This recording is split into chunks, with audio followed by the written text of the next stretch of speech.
the Harris Football Podcast with your host, Christopher Harris. Hey, welcome. Welcome in. I am Chris Harris. This is the Harris Football Podcast. Thank you so much for listening to the little podcast that could slander Devontae Freeman.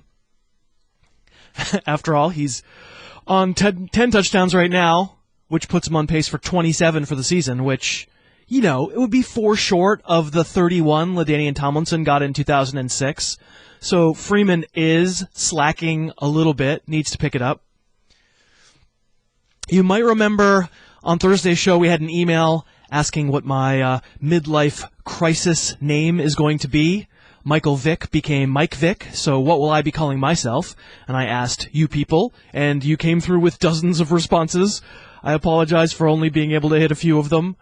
49 Never Faithful and Fitz Anderson both suggested I'll be changing my name during my midlife crisis to Topher. Sal Garatano said I'll be C. Harris son, as in Harris son. I don't have a son, but maybe the assumption is I will by that point.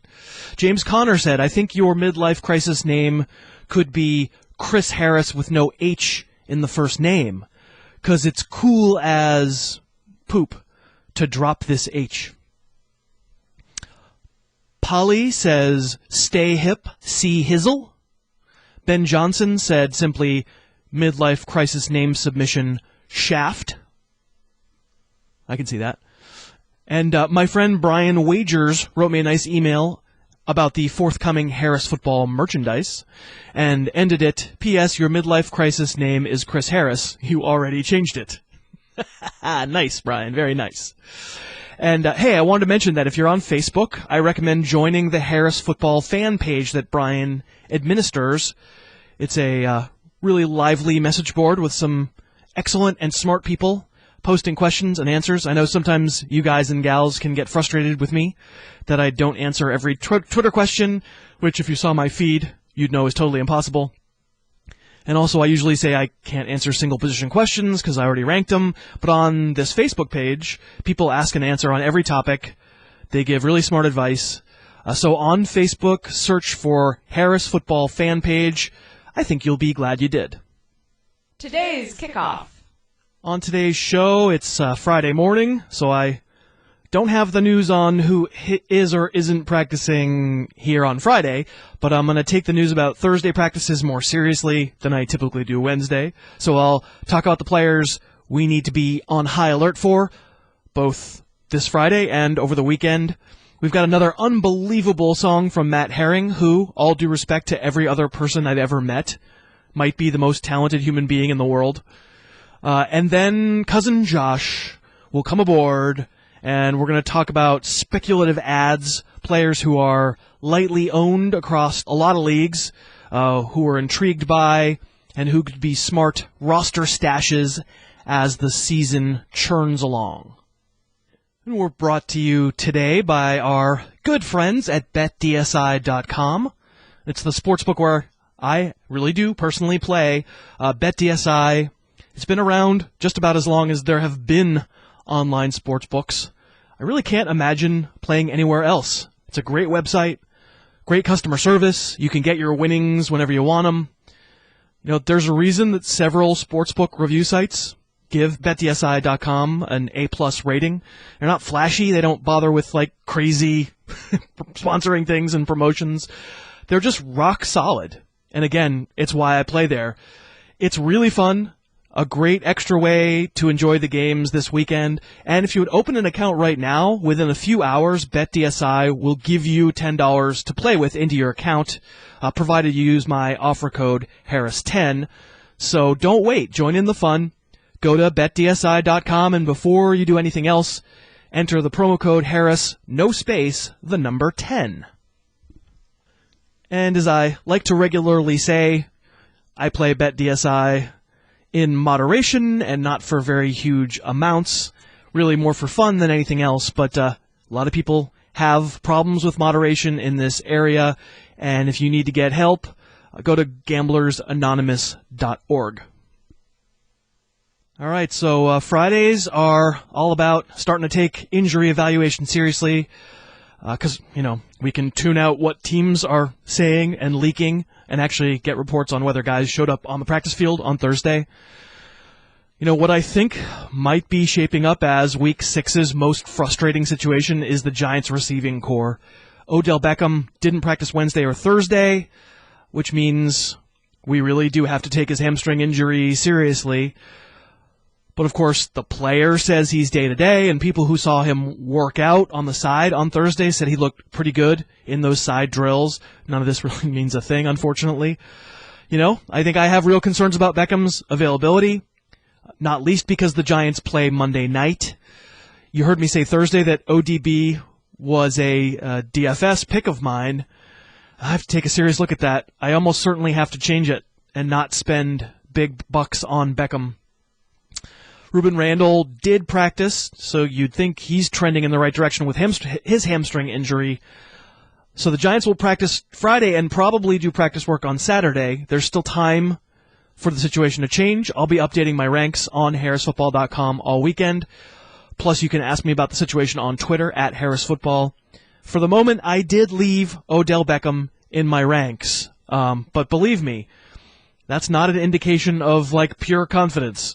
It could be a situation where it's difficult to wait for Beckham and maybe Randall too, because it's Monday night and maybe the prospect of scrambling to use Dwayne Harris appeals to you, but despite the last name, I'm not that excited about that prospect. We're also sponsored by DraftKings, the site where I play daily fantasy sports. You can find me under the username KidCentrifuge, and since we haven't wound up having a Harris Football listener contest this week, though we're hopeful we'll do so in the future, I'll make you this deal. I will accept the challenge of the first 3 people who want to take me on head-to-head on DraftKings, so you can search for Kid Centrifuge. Did you know you can play head-to-head against your friends on DraftKings? Really fun. And you can also create a group yourself. You can invite people via their email addresses and just have a small group where you talk trash and, see who made the best player picks that week. I really enjoy DraftKings. It's a fun challenge to find Week 6's bargain players to put together the fantasy team that will crush all others. Plus, don't forget, they make a new millionaire every single week. And DraftKings is so sure you'll have fun playing on their site. And really, that's the thing nobody debates in all the noise about DFS, how much fun it actually is. They're so convinced you'll have fun that they'll give you a free contest if you use my promo code Harris. So support the little podcast that could and give DraftKings a try. That's DraftKings.com, promo code Harris.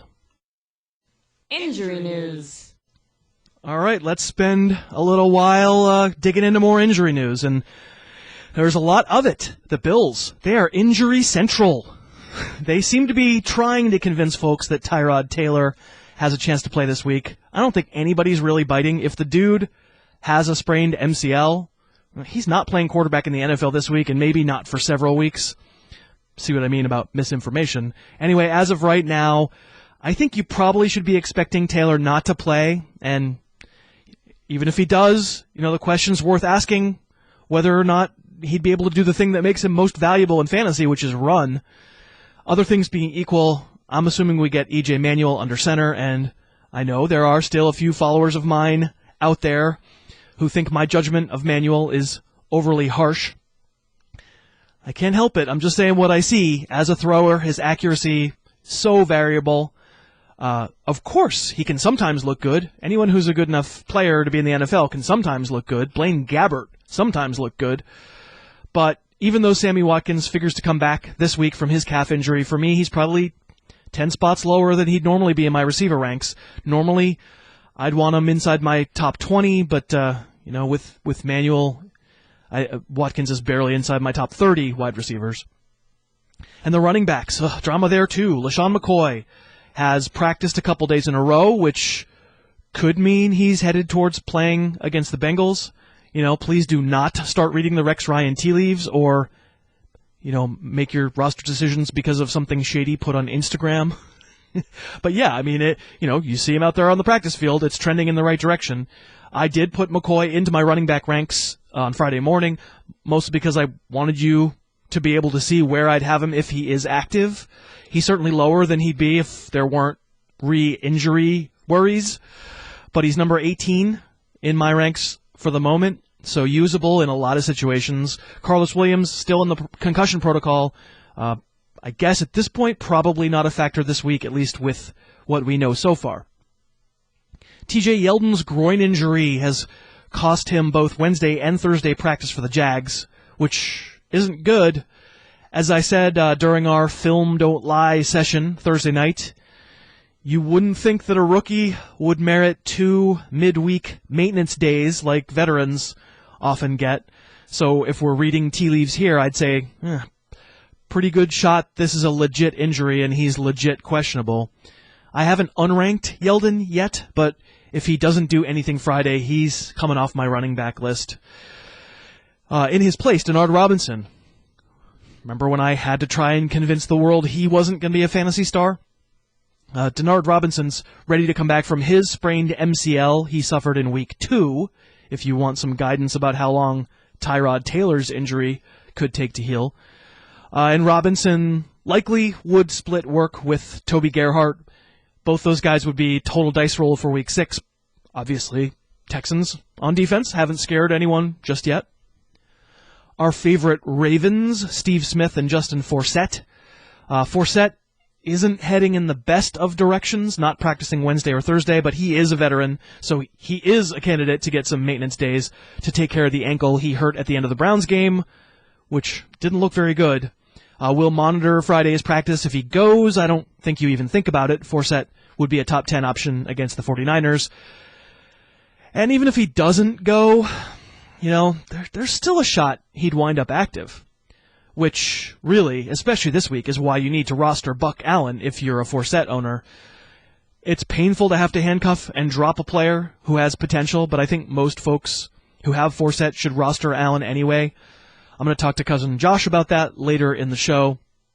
Remember, this is a late game Sunday, and Smitty has practiced, as opposed to Forsett, who hasn't practiced. Smith's official designation is limited, and of course we don't know exactly what limited means, but considering doctors have opined that Smith's injury is likely a pain management issue, the fact that he's out there trying it out seems like, again, a trend in the right direction. I did add Smith into my receiver ranks. He's in there at number 15.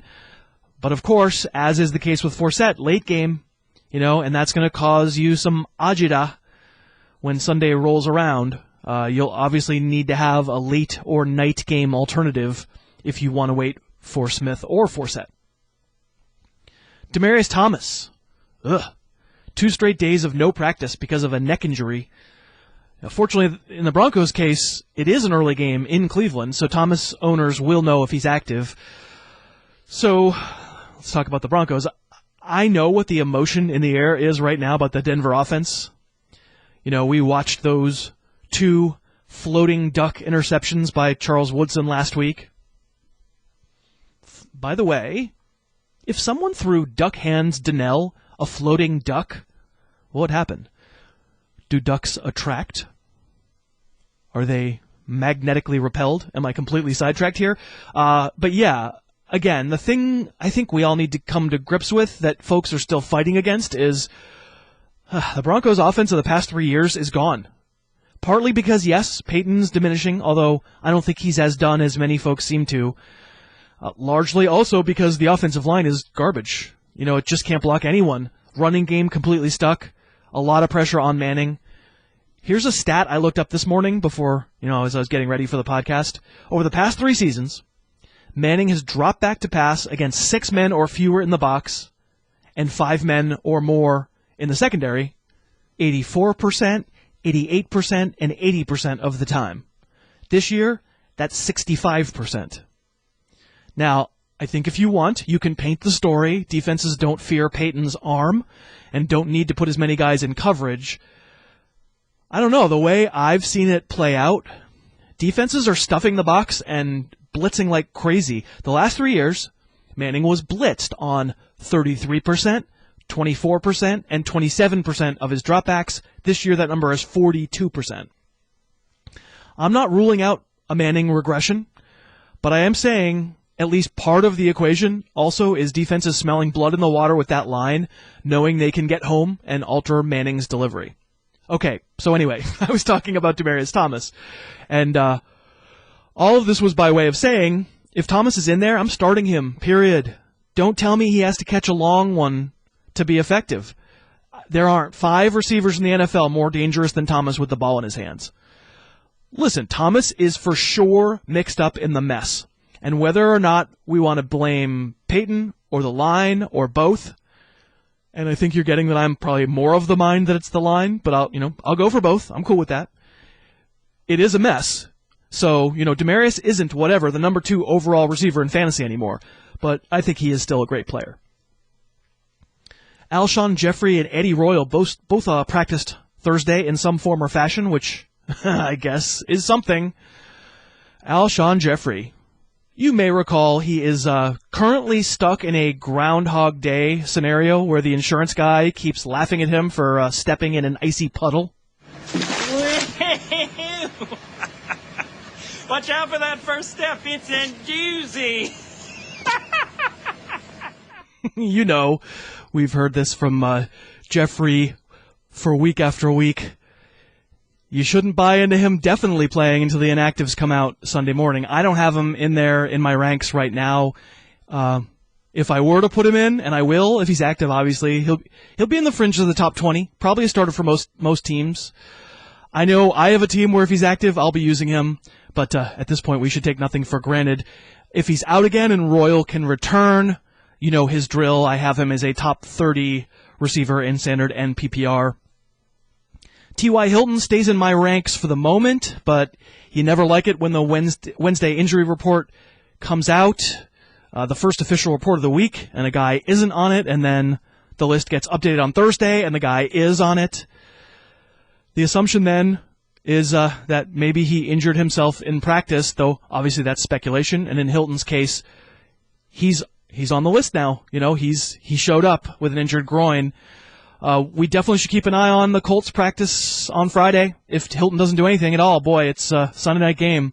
I think I'd have to take him out of the ranks, bump up Moncrief a little bit, and then think about Andre Johnson and Philip Dorsett as more desperation-oriented plays. I guess, if you do want to wait for Hilton and those guys are available, that could be one way to go.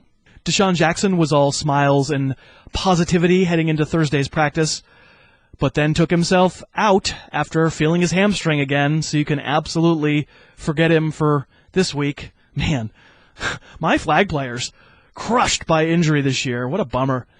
Not even really getting a chance to do anything. I thought Jackson was a boomer bust guy you could use all year as your number 2 receiver, pair him with a good, steady player, and you'd be ready to rock. But obviously that's been a total disaster, and the draft value that I thought was there was most definitely not there, even as a pick taken outside the top 50 like Jackson was.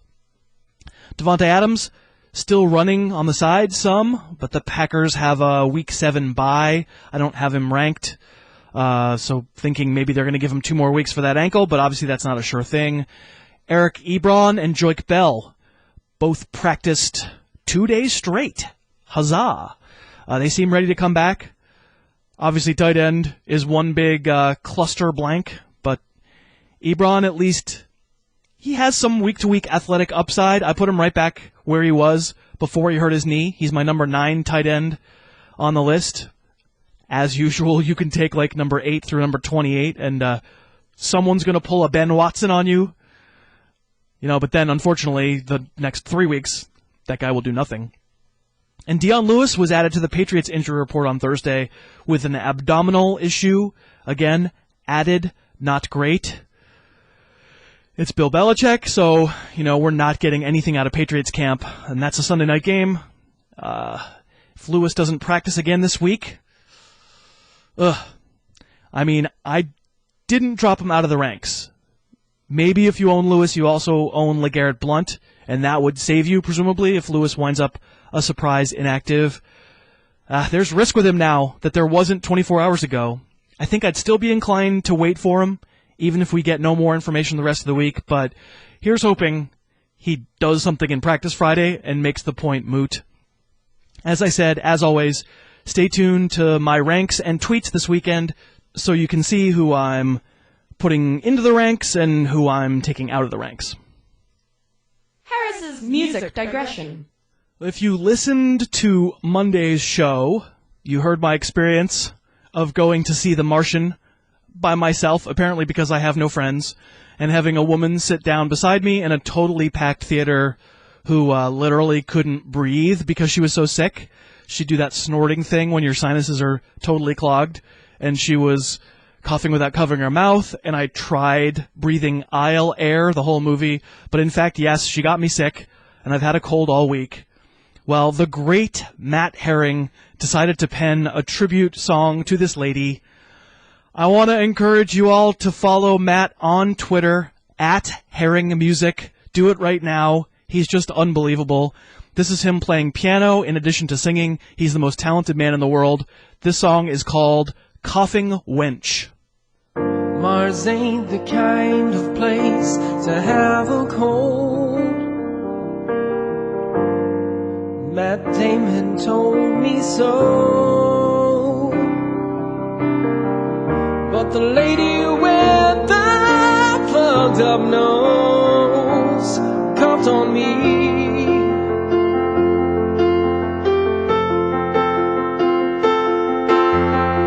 I hit the movie solo, 'cause I got no friends. She thought she'd spread her germs on me. Coughing wench,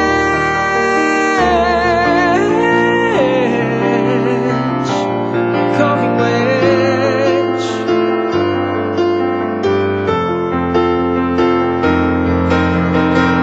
And I think I'll be in bed a long, long time.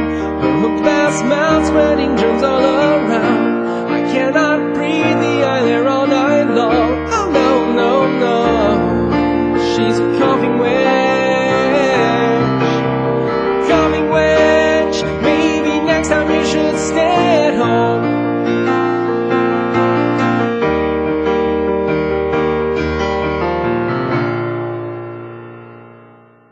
Today's guest.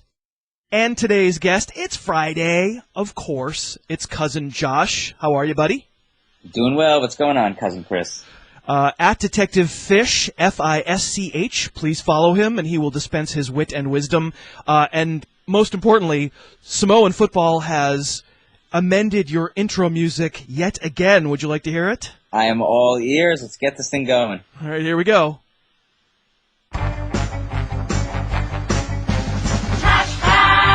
This dude's a trash bag in my book. Trash bags in paradise. He's the lemon-flavored Italian ice. In my mind, he's already out of the NFL. Nothing to like. I'm ashamed of myself. Mom, I love you. Wow. I gotta tell you, I mean, if I was there, and I mean, I would love to do a Wayne's World, I'm not worthy. But I mean, that's just incredible. I mean, Samoan football, thank you so much. I think that if I can get that to be my phone ring somehow. I love you, Mom. I love you, Mom. I mean, that's fantastic at the end. Unbelievable, dude. I appreciate it, and I'm wowed. That's pretty funny. So you heard Coughing Wench also. Dude, I am so amazed by the songs that people are sending out to you. Just incredible stuff. Coughing Wench to the tune of Rocket Man. Also unbelievable. A+. Her hooked bath. What is it? Her hooked bass mouth? Dude, I just sat here laughing, just nonstop. Incredible.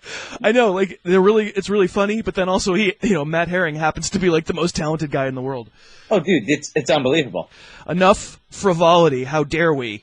We got to get into our Friday afternoon segment. And so I threw it out to Twitter what people would want to hear Cousin Josh talk about for in advance of Week 6. And many folks said Chipotle. And then a couple folks said the stock market. But then one enterprising soul said, hey, we should talk about potential sort of speculative ads in free agency, players who are lightly owned in a lot of leagues who we'd be interested in. And so you put together a list of 5 guys. Is that right? 5 guys? Yep, I got some guys. All right. Of of varying quality, but our threshold was what? We decided 15% owned or fewer in Yahoo, is that right? That's right. And I got a few names here, too. We'll see what we think. Who's number 5 on your list? So number 5 on my list is Jamison Crowder. All right. He's owned in 10% of leagues. Now, I actually used him last week with Landry on a bye, and he helped me win. So last 3 weeks, 6, 7, 8 catches. He's accumulated 26 targets over that span. I think with Djax out the last few weeks, he's been a guy that Cousins has been going to. Just save points while your receivers are on bye week. And I even think when Djax comes back... Which is never. Which is, again, never, because that guy's hamstrings are just completely torn to shreds. Made out of trash bags. Yeah, but this is one of those guys where I think if you're just looking for that 6 to 8 points per week, he's getting a lot of looks. I don't see much difference right now from him or a guy like Pierre Garçon, who's maybe trading on name. I mean, what do you think as far as Crowder goes? I think Garçon's a lot more sort of a professional receiver. I'd rather own him. I would have been ready about 8 hours ago. I'd been ready to say, "Are you crazy? Deshaun Jackson's coming back this week." But apparently, in practice, like I mentioned earlier in the show, he felt his hamstring pop. And can't you just see what Deshaun Jackson did? You weren't there, but can't you just imagine, he ran once and then he put up his hand and just sort of took himself out and was like, yeah, and he never even talked to a coach. He just sort of left the field. He'll be practicing limited till week 15. I'm sure of that at this point. Yeah, flag player Deshaun Jackson. Thanks, Djax. 1 target this year. Awesome. Yeah, no, fine. I mean, there are other receivers I would probably rather have than Crowder, but yeah, I mean, he's an interesting guy in the open field. I viewed him at Duke as a slot receiver. I think that's what he's in the NFL, not an outside guy, but more PPR value to me than Standard League. But, if he helped you win a game, then, hey, that's what matters. Oh, wait, I forgot to ask you, before we get to number 4, I want to ask you about the Meme Factory. Meme Factory is going well. For anyone who doesn't know, that's basically the league for Twitter parody accounts and memes. Right. It's pretty much 11 Twitter memes from this podcast and then one human being, myself, in the actual league. Right now, you have, for an update, out east, and the best team in the league is the Amherst Lawn Enthusiast, owned by Ryan McSheffrey. I know that you probably hold that near and dear to your heart. No, I mean, I can't have any lawn products winning anything. Yeah, he's just crushing opponents with that Julio Fitz combo. Out west, we got the Crutch Argument leading that division. And then, fittingly, in last place is What a Trash Bag by Justin Brown. 7 of the 8 other teams are 2 and 3, including myself. Yeah, so you're 2 and 3, but you have a lot of injuries. I mean, I have Lacey not trying hard, and then I have Tony Romo banged up, Tyrod Taylor, just every person I pick up is kind of shelved, and of course Justin Forsett, who is my boy. Right, but I like Eddie Lacy's not trying hard. Yeah. All right, so we're talking about these speculative ads, and I was medium-whelmed. I wasn't underwhelmed, but I'd say I was medium-whelmed by Jamison Crowder, who's number 4. Okay, my number 4 is Ahmad Bradshaw. Yeah, that's a good one. I mean, he's on my list for sure. So he's owned in 12%. Yeah, I have 12. Back with the Colts. I mean, a year ago, he was really productive for them. Finished 27th, I think, overall. And this guy's not going to win you a title, but again, bye week's coming up. Guy scored 8 touchdowns last year, caught 38 balls. I don't think he has to do a ton to, score you some points. Andrew Luck's going to be coming back soon, so I laughed when people thought Chris Johnson was a good pickup weeks ago. Yeah. Bradshaw kind of fits that bill where he might be a guy who gets 10 to 15 touches near the goal line, catches some balls. What do you think? Yeah, I mean, we're talking. I talked about Bradshaw, I can't remember, yesterday on the podcast. They all blend together. Where, is there a team in a 10-team league that might be able to take a shot on Bradshaw? If it's PPR, maybe. I think more like 12 and 14-team leagues. And really, the Frank Gore owner almost has to do anything to get him, because I view Bradshaw probably as more of a handcuff. I mean, remember when Bradshaw was doing his good work last year, you remember who the other guy was. Is it Donald Brown? Yeah, it was a bunch of nothing. And then, then Trent Richardson came aboard and it got even worse. And Bradshaw broke his leg. And, do you have any confidence that he would last? His feet are a disaster area. They are like a national landmark of waste. So I don't think he's a really standalone much of a fantasy option, to be honest, except for as a bench guy waiting for Frank Gore to get hurt, 32-year-old Frank Gore. Sure. But I mean, again, that's why it's 12%. It's a flyer. That's why it's speculative. Absolutely, we're speculating like we would in stocks. You know, stocks, those things where you buy low and buy high and sell low, right?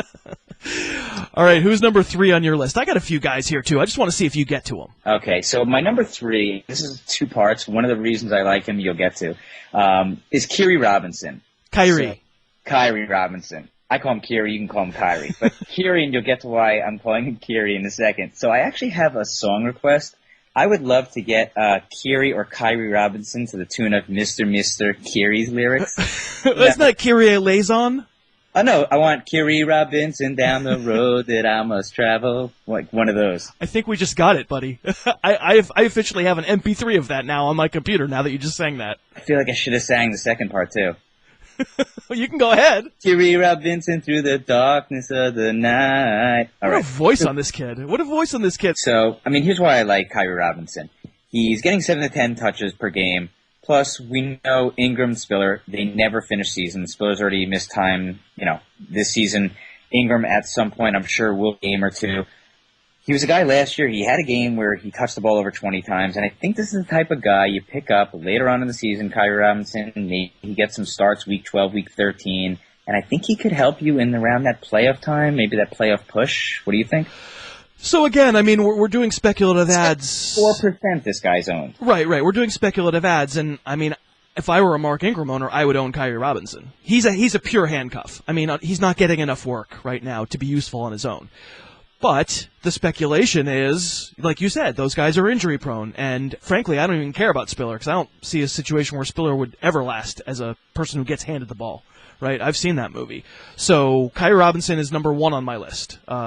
He's a really good speculative ad, but again, we're talking deep leagues. We're not talking 10-teamer. Probably even a 10-teamer, even if you're the Ingram owner, you don't need to own him because you just have too many bench spots. But 12-team league, 14-team league, the Ingram owner should definitely own him. And, if you're in a 14 or 16-team league, I would stash Robinson. Rosters are super deep. We saw him play Thursday night, and once again, of course, he had one -8 run or something like that. But for the most part, I always just think he's like a better version of Mark Ingram. He doesn't catch it as well, but he is on tape, a very good play. He's a starting running back in the NFL to me. And more importantly, how great would you feel if you're listening to Sirius Radio 80 station and Mr. Kyrie comes on?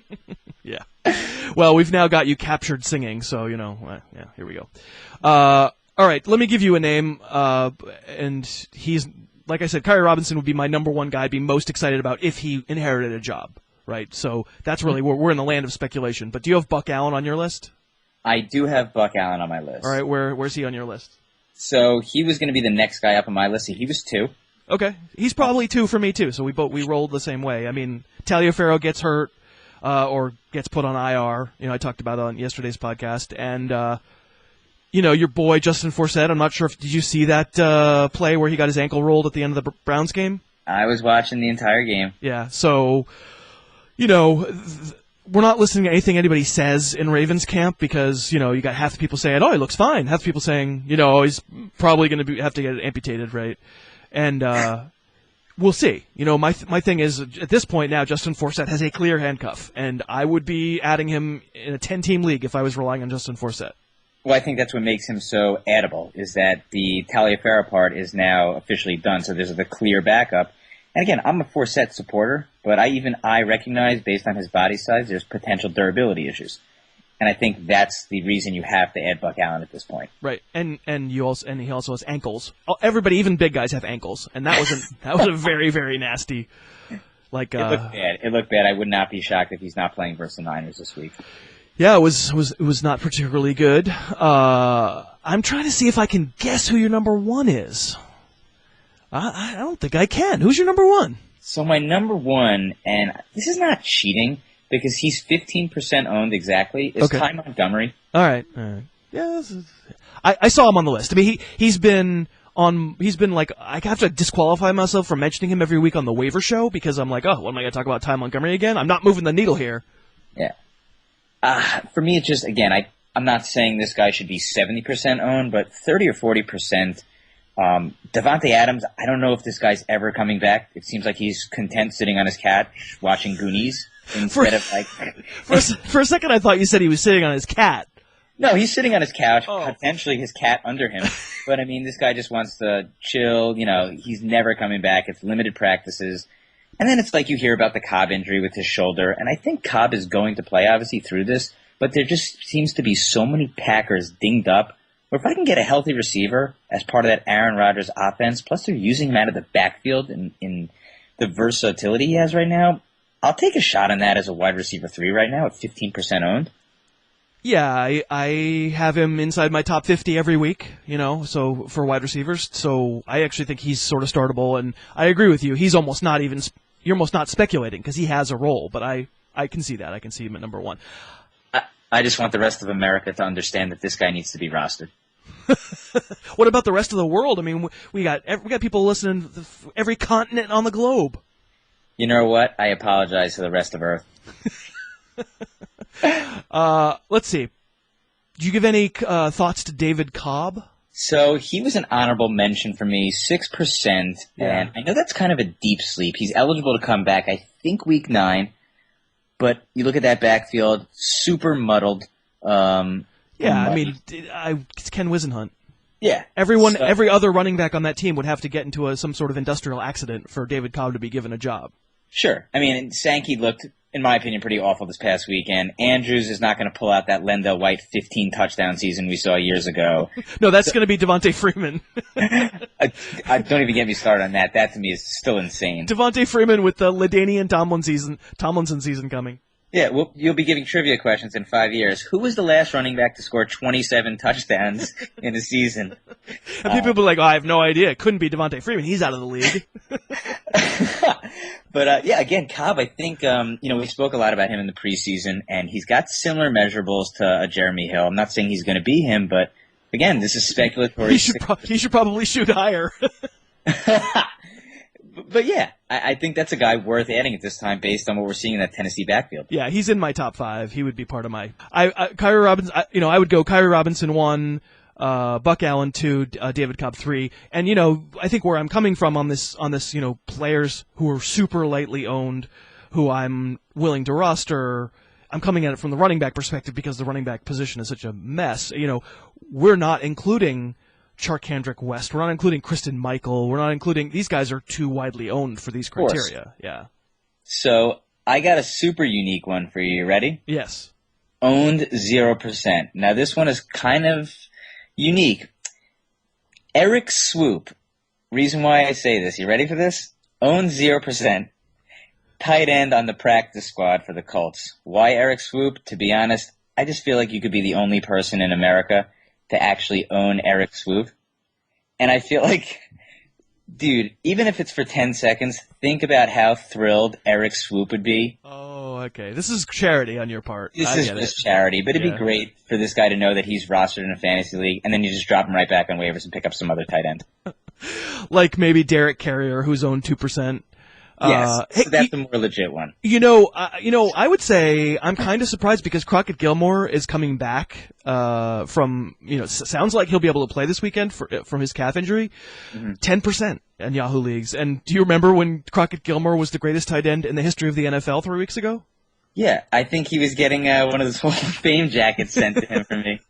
That's right. He had the yellow blazer.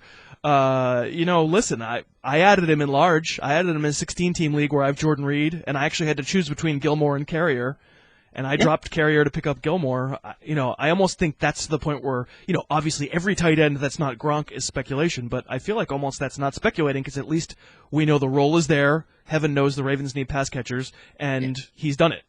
Yeah. And I feel the same way. Listen, you throw a name in the hat, you pick a tight end out, you hope he puts together 4 or 5 decent weeks. If he doesn't, you put him right back out on waivers. Yeah. So any other honorable mentions for you for players? I had Carrier again just because I used him in FanDuel last week, and I was just flipping out when he actually scored. I used him in large. I won because of him. So, yeah. So you feel indebted to him as well. Yeah, I cut him. I instantly cut him. One guy I was close on was Marquez Wilson. Marquise, a.k.a. M-Wizzy to me. But the guy, I know, you can't stop laughing. So for me, M-Wizzy coming off back-to-back 80-yard games, scored a touchdown a week ago. I had him honorable mention because it looks like Eddie Royal's practicing now. He's probably going to play this week. Jeffrey, I don't know. He's got the permanent hamstring injury chilling with Deshaun Jackson. So who knows what's with him, but again. Can you give me a little coffee talk with Deshaun Jackson? Can you give me that? I wouldn't mind some coffee talk with Deshaun Jackson. Deshaun. But, I mean, if it's between Wilson or Crowder, I would probably prefer Crowder. I don't know where you stand on that. Yeah, since what we're talking about here is speculative ads who can turn into something that you'd actually use somewhere down the road. I mean, neither one of those guys has a chance, frankly. Neither one of those guys is going to be a starter consistently in fantasy. But then again, I'm the idiot who said to sell Devontae Freeman, and who's still saying to sell Devontae Freeman. Yeah, we'll talk about this conversation in 5 years. Oh, man, remember when you wanted everyone to drop Devontae Freeman? Oh, you're talking about Devontae Freeman who has 240 career rushing touchdowns? Yeah. Don't we love that guy? All right, Cousin Josh. We're making an HBO movie about him. It's already in the works. This has been a good week for the podcast. It's been a good week for Cousin Josh, clearly. You're feeling your oats. You got your own theme song. People are now creating variations on your own theme song. And then also, I mean, you must be proud that the woman who coughed on me and got me sick has her own song too. Incredible. And all I can ask for is hopefully this time next week we'll have a Kyrie Robinson to Mr. I mean, that would just, I would be floored, and I would probably send some edible arrangements to the person who did that. All right, buddy. Thanks. All right, man. Be good. And that's our show. How much more incentive do you need? You will literally get an edible arrangement from Cousin Josh if you make a Kyrie Elazon parody song for him. Man, this has been a great week. This podcast continues to be so much fun for us. I can't believe how wonderful you all are. And listen, obviously people like Matt Herring and Samoan Football are so incredibly talented, but we'll take your song submissions even if you're like me, not that talented. The brilliance of the lyrics always shines through no matter what. You can write to us, heyharris@harrisfootball.com. Remember, on Sunday morning, I'll be doing a Film Don't Lie session to answer your questions 1 hour before kickoff via live streaming video. Also, remember to join the Harris Football fan page at Facebook. It's so fun I get to do this with all of you. Totally blown away by your response and your love. I hope you all have a great weekend, and I'll talk to you on Monday. The Harris Football Podcast's opening theme is Under the Gun by Apex Manor. The end theme is Tooth and Claw by OU Villain. Subscribe to the Harris Football Podcast on iTunes and never miss an episode.